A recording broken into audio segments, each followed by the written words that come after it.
fans.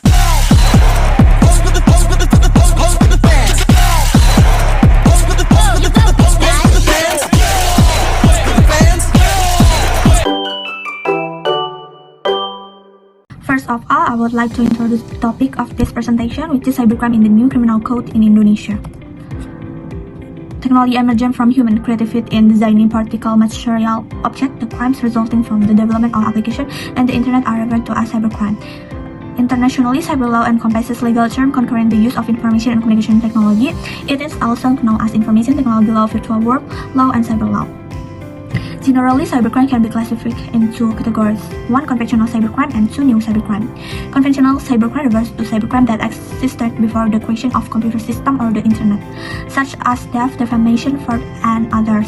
Meanwhile, new cybercrime refers to crime that emerged with the development of computer system. Examples include hacking, virus dissemination, and others.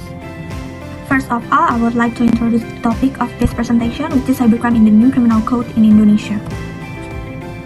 Technology emergent from human creativity in designing particle material objects, the crimes resulting from the development of application and the internet are referred to as cybercrime. Internationally, cyber law encompasses legal term concurrent the use of information and communication technology. It is also known as information technology law, virtual world law, and cyber law. Generally, cybercrime can be classified into categories: 1. Conventional cybercrime, and 2. New cybercrime. Conventional cybercrime refers to cybercrime that existed before the creation of computer system or the internet, such as theft, defamation, fraud, and others. Meanwhile, new cybercrime refers to crime that emerged with the development of computer system. Examples include hacking, virus dissemination, and others.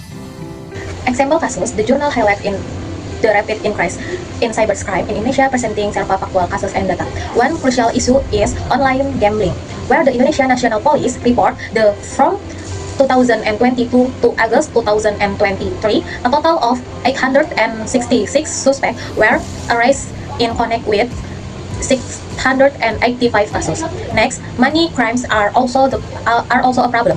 The government group SWI and Polri closed more than 3,000 illegal online mobile apps or pinjol between 2018 and 2021.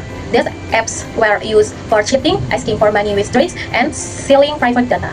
Plus, also the journal mentioned attacks on national data BSSN site. There were 22 cyber attacks during the COVID-19 pandemics. Hackers used bad software like Blackwater, malware, and Danabot banking Trojan.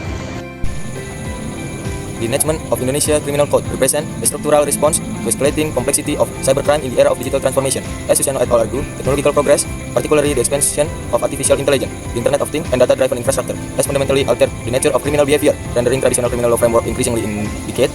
Cybercrime in Indonesia is no longer limited to conventional offense migrate into digital space, such as fraud, defamation, but has evolved into sophisticated, transnational, and system-oriented threats, including illegal access, data interception, deepfake manipulation, and cyber-enabled financial crimes. This development creates a regulatory gap when legal instruments fail to evolve at the same pace technology, weakening legal certainty and public trust in digital interaction. In this context, the new KUHP functions not merely as a codification reform, but as a legal harmonization mechanism that repositions cybercrime within the core structure of Indonesia criminal law. The authors argue that by consolidating cybercrime provision previously shared across the electronic information and transaction law, the KUHP reduces normative overlap in interpretative conflict. Importantly, the incorporation of jurisdictional principles, especially territoriality, extend to digital consequences, enable Indonesia to prosecute cyber offense whose effects are felt within national territory, regardless of where the perpetrator operates. This marks a significant shift toward acknowledging the borderless character of cybercrime and aligns domestic criminal law with global cyber threat realities. However, the articles also underscores that legal reform alone in insufficient to curb cybercrime effectively. The effectiveness of the criminal code is contingent upon institutional readiness, technological capacity, and human resource competence within law enforcement and the judiciary. Without educated cyber expertise, digital infrastructure, and continuous legal interpretation responsive to technological innovation, the law risks lagging behind emerging cyber threats such as AI-driven crimes. Therefore, the KUHP should be understood as a foundational framework that must be supported by cybersecurity education, interagency cooperation, and international collaboration to ensure that the regulation of cybercrime is not only formally robust but also substantively enforceable in Indonesia's rapidly evolving digital society.